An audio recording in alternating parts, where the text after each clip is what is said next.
Salut tout le monde. Alors aujourd'hui on va parler d'un truc qu'on voit tout le temps, la lumière. Ça a l'air super simple, hein?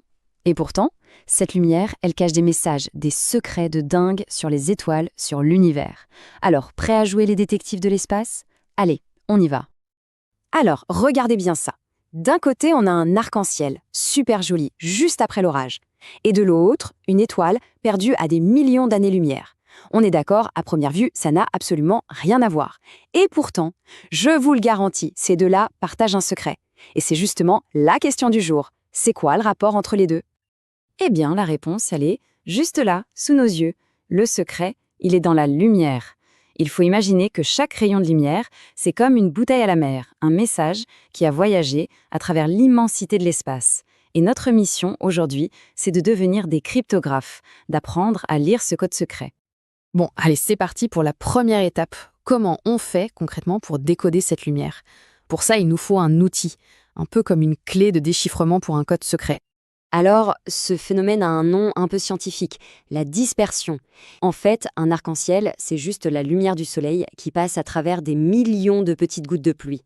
Et chaque gouttelette d'eau, elle agit comme un tout petit prisme naturel. C'est vraiment la base pour commencer à lire le message de la lumière.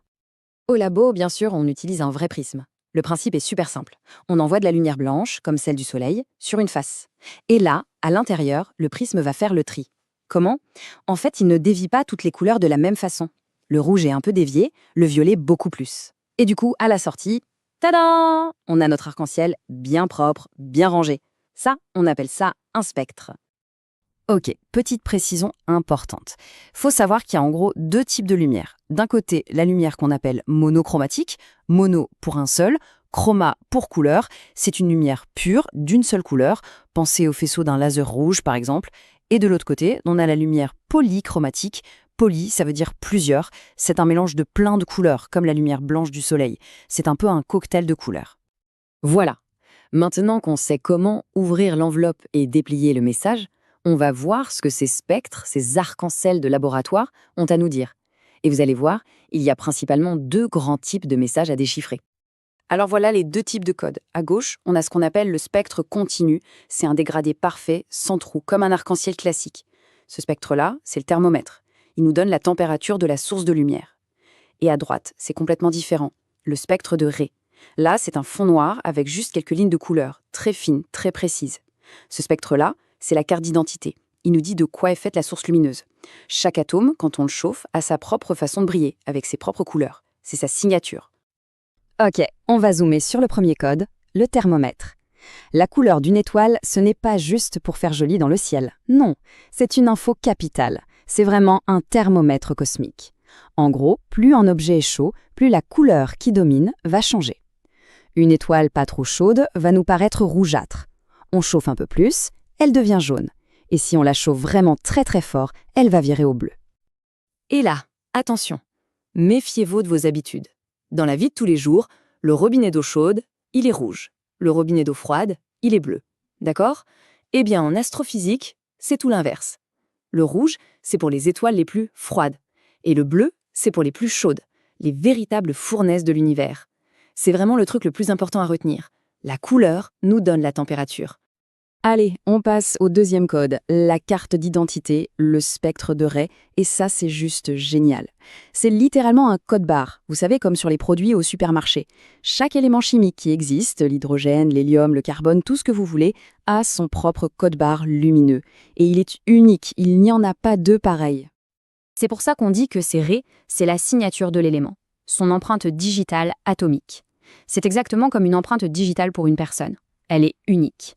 Si on analyse la lumière d'une étoile et qu'on retrouve le code barre de l'hydrogène, alors on est sûr à 100% qu'il y a de l'hydrogène dans cette étoile. C'est une preuve infaillible. Ok, bon, on a la théorie, on a le thermomètre, on a la carte d'identité.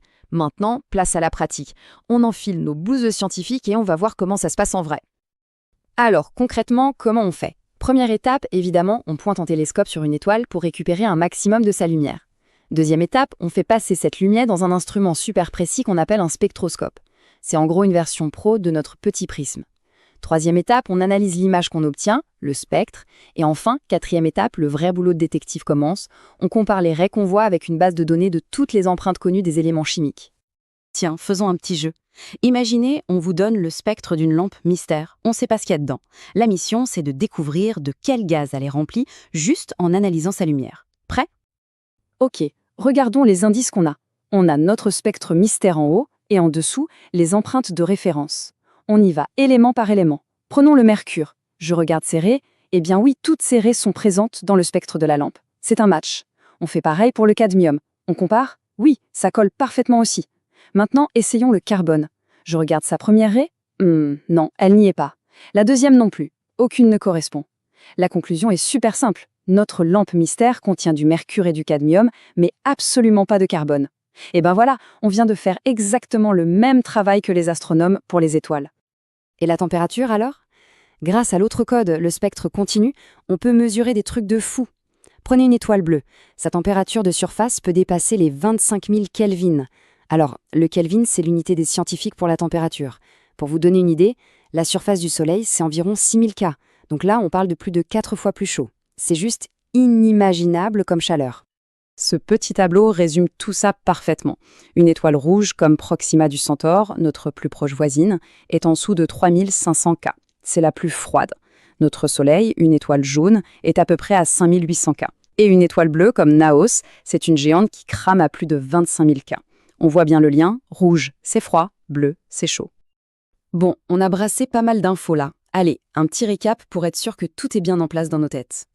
Alors, qu'est-ce qu'il faut retenir? 4 points, c'est tout. Premièrement, la lumière blanche, c'est un mélange de toutes les couleurs. Deuxièmement, un prisme, c'est notre décodeur magique pour voir ces couleurs. Troisièmement, le spectre continu, le bel arc-en-ciel, c'est le thermomètre, ça nous donne la température.